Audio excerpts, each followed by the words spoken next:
My brother and my sister, pray. No matter what's happening in your life, pray.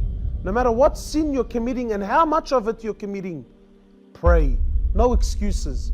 Sister tells me, brother, I don't wear hijab. I tell you, pray. She tells me, look, my dress code is not the best. I tell you, pray. Brother, I drink alcohol. Pray. Brother tells me I sell drugs. Pray. I take drugs. Pray. I have a girlfriend and I'm sleeping with her. I tell you, pray. No matter what's happening in your life, pray.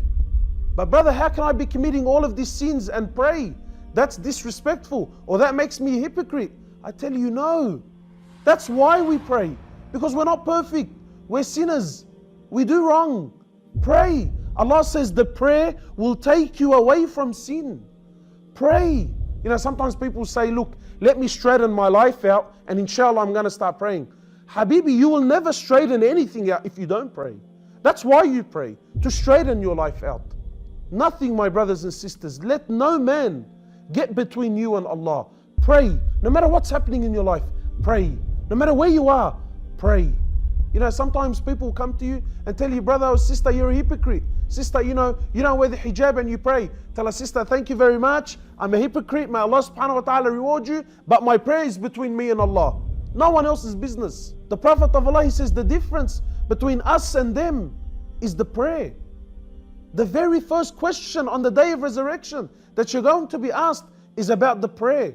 If you pass, then everything after that's going to be easy. But if you fail that, then everything after that is just going to get worse. So pray. Pray, my brothers, you will earn Allah's love.